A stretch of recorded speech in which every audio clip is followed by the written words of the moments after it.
روافض کے نزدیک ولایت کیا ہے کہ وہ اس غدیر کو جشن ولایت علی کہتے ہیں یا عید ولایت کہتے ہیں یا وہ کلمے میں علی ولی اللہ کہتے ہیں یا اذان میں علی ولی اللہ کہتے ہیں. ان کے نزدیک ولایت کا معنی ولی الامر اور خلیفہ بلا فصل ہے. یا ان کے نزدیک غدیر خم میں رسول پاک صلی اللہ علیہ وسلم نے حضرت مولا علی رضی اللہ تعالی عنہ کو اپنا خلیفہ نام زد کر کے اعلان کر دیا تھا کہ میرے بعد یہ خلیفہ ہیں. یہ مطلب ہے جشن ولایت علی کا. ان کے نزدیک جشن ولایت علی کا رافضی مطلب انکار خلافت صدیق اکبر رضی اللہ تعالیٰ عنہ ہے, انکار خلافت حضرت عمر رضی اللہ تعالیٰ عنہ ہے, انکار خلافت حضرت عثمان غنی رضی اللہ تعالیٰ عنہ ہے, اور انکار خلافت چہارم حضرت علی رضی اللہ تعالیٰ عنہ ہے. ان کے نزدیک ولی اللہ اور مولا کا مطلب اور ولی کا مطلب یہ ہے کہ نبوت سرکار کے وصال کے بعد جب سرکار جاننے جانا تھا تو اپنا نائب اور جانشین ولی الامر اس دن مقرر کر دیا تھا, ہاتھ میں ہاتھ لے کر, اور دنیا کو بتا دیا تھا.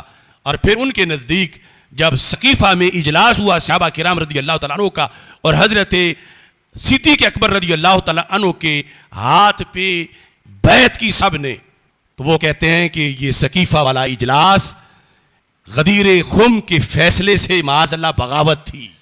اب بتاؤ کہ یہ جو ان کی ولایت علی ہے, یہ جو ان کے نزدیک علی ولی اللہ ہے, یہ ساری امت پر عدم اعتماد ہے, سارے صحابہ پر عدم اعتماد ہے, سارے اہل بیت پر عدم اعتماد ہے. سب نے حضرت صدیق اکبر رضی اللہ تعالی عنہ کے ہاتھ پہ بیعت کی تھی, اور سب پر یہ الزام ہے کہ رسول پاک صلی اللہ علیہ وسلم ذوالحج میں جو آپ نے اعلان کیا تھا, آگے جا کے تھوڑی وقت بعد سارے اس اعلان سے پھر گئے اور اپنا اعلان کر دیا. میں پوچھتا ہوں آج کے بگھوڑے منہاجیوں سے, تفصیلیوں سے اور لعان شاہ جیسے باغیوں سے کہ پوری 14 صدیوں کے اکابر کا مسلک تم عید غدیر کی خوشی میں دفن کر رہے ہو. کیا منہ دکھاؤ گے کل قیامت کے دن رسول اکرم صلی اللہ علیہ وسلم کو؟ کہ کیا سارے صحابہ معاذ اللہ اور سارے اہل بیت بھول گئے اس اعلان کو جو سرکار نے اعلان کیا ہو مولا کے لحاظ سے خلافت بلا فصل کا؟ اور یہ سارے سقیفہ بنی ساعدہ میں بیٹھ کر انہوں نے اس اعلان کو جس محبوب کے لیے جانے وارتے رہے, ان کا کیا ہوا اعلان سارے بھول گئے. یہ تانا دیا جا رہا ہے عید غدیر کے اندر امت کو, اور دینے والے پرلے درجے کے باغی ہیں, اسلام دشمن ہیں, یہود کے اعلیٰکار ہیں. اور یہ جو آج نئے نئے آئے ہیں جشن ولایت علی اور عید غدیر منانے والے, یہ انہی روافض کے چیلے ہیں. ہم نے بلا وجہ تو انگاروں کو مٹھی میں نہیں پکڑا تھا, ہم نے پہلے اعلان کیا تھا کہ یہ جس ڈگر پہ چل گئے ہیں ایک ایک کر کے ساری باتیں ان کی مانیں گے. لفظ مشہدی کبھی غیرت کا حوالہ تھا, آج کچھ بے غیرت لوگ مشہدی بول کے خمینی کے قصیدے پڑھ رہے ہیں. وہ ہمارے سجادہ نشین کا بے غیرت ماموں, اس نے خمینی کی شان میں پورا قصیدہ لکھا ہے, اور لعان شاہ مشہدی کہلوا کر آج وہ جشن ولایت اور عید غدیر منا رہا ہے. ان کے نزدیک غدیر کیا ہے؟ یہ موسوعۃ الغدیر کی پہلی جلد ہے, جلد نمبر 1 میں صفحہ نمبر 210 ہے. اس میں کیا لکھا ہے؟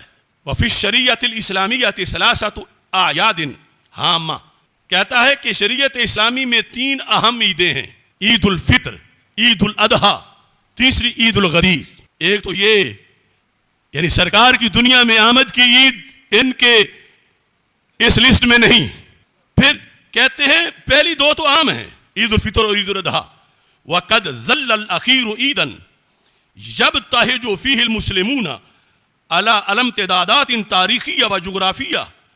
کہ جو آخری ہے یعنی عید الغدیر, یہ صدیوں سے یعنی روافض وہ کہتے ہیں منا رہے ہیں. وما ینطوی علیہ عید الغدیر, عید الغدیر کیوں منائی جاتی ہے, اس میں کیا ہے؟ کہتے ہیں من ایحاءات حول احقیت اہل البیت بالخلافت الاسلامیہ. یہ عید اس جشن کے لیے منائی جاتی ہے کہ خلافت بلا فصل اہل بیت کا حق ہے. احقیہ کہ مولا علی زیادہ حقدار تھے. کس چیز کے؟ بالخلافت الاسلامیہ، سرکار دو عالم صلی اللہ علیہ وسلم کے بعد خلافت کے وہ زیادہ حقدار تھے، یعنی حقیقت میں وہ خلیفہ بلا فصل تھے.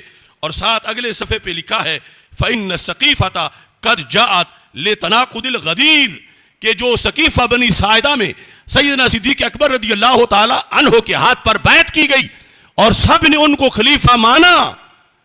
کہتے ہیں یہ سقیفہ والا جو اجلاس تھا یہ اس غدیر والی حدیث کے مقابلے میں اس سے بغاوت کرتے ہوئے کیا گیا. تو یہ خلافت بلا فصل مولا علی رضی اللہ تعالی عنہ کی بیان کرنے کا جشن ہے. ان کا ولایت تو ان کی پہلے بھی تھی، وہ ولایت جو قرب خداوندی ہے، وہ ولایت جو الا ان اولیاء اللہ لا خوف علیہم ولا هم یحزنون، وہ ولایت وہ پہلے بھی اس کے سرتاج تھے، شہنشاہ تھے. اب یہ جشن غدیر، جشن ولایت علی، یہ جو تھوڑی سی جھجک محسوس کرتے ہیں ابھی ان سالوں میں، ابھی وہ جشن ولایت کا لفظ استعمال کر رہے ہیں، آگے وہی پھر جشن غدیر لکھیں گے، عید غدیر لکھیں گے، اور انا غدیریون روافض کی بولی بولیں گے. اور ان کا مقصد کیا ہے کہ وہ ہمیں محب مان لیں، وہ بھی کہیں کہ باقی سنی تو خارجی ہیں، یہ ان میں سے پھر مولائی بن گئے ہیں. لیکن حضرت مجدد الفسانی رحمۃ اللہ علیہ آپ فرماتے ہیں کہ یہ بھول ہے ان لوگوں کی جو روافض کے قدموں پہ قدم رکھ رہے ہیں. آپ فرماتے ہیں روافض از اہل سنت وقت خوشنود گردن، کہ اہل سنت نیز در رنگ عیشہ از دیگر اصحاب کرام تمری نمائن، کہ صرف کالے کپڑے پہننے سے روافض سنیوں تم سے خوش نہیں ہوں گے تو کیوں پہنتے ہو؟ صرف جشن غدیر منانے سے وہ خوش نہیں ہوں گے، کو کب خوش ہوں گے؟ کہتے جب ان کی طرح تم بھی صحابہ کے خلاف بک بک کرو گے تو پھر خوش ہوں گے. جس طرح کے جو اس ٹریک پہ چلے ہیں پھر صحابہ کے خلاف بھی بک بک کر رہے ہیں، تو ان سے سرٹیفکیٹ لینے کی تمہارے اندر یہ تڑپ کیوں ہے؟ وہ خود جہنمی ہیں، ان کا دیا ہوا حب علی کا سرٹیفکیٹ تمہیں جنت نہیں دے سکتا. جنت وہی سرٹیفکیٹ حب علی کا دے گا جو اللہ کے نبی علیہ السلام نے دیا ہے اور جو اہل سنت کے پاس ہے. اس واسطے یہ جو دوڑ لگی ہوئی ہے اور پھر مزے لیتے ہیں اصل اہل سنت کو خارجی کہہ کر، ناسبی کہہ کر، اور خود جو بکے ہوئے غیروں کی گود میں جا کر بیٹھے ہیں ان کے نذرانے بٹورتے ہوئے، اصل کو تانے دے کر، مسلک اکابر کا بیچ کے، اگر کسی میں رتی بھر غیرت ہے آؤ مکتوب پہ آ کے فیصلہ کروا لو، آؤ تصفیہ پہ آ کے فیصلہ کروا لو. اگر اپنے بڑوں کا بھول گیا ہے تو ہم تجھے پڑھا دیتے ہیں، سیکھو اس کو، آج لے ان کی پناہ، آج مدد مانگ ان سے، کل نہ مانیں گے قیامت کو اگر مان گیا.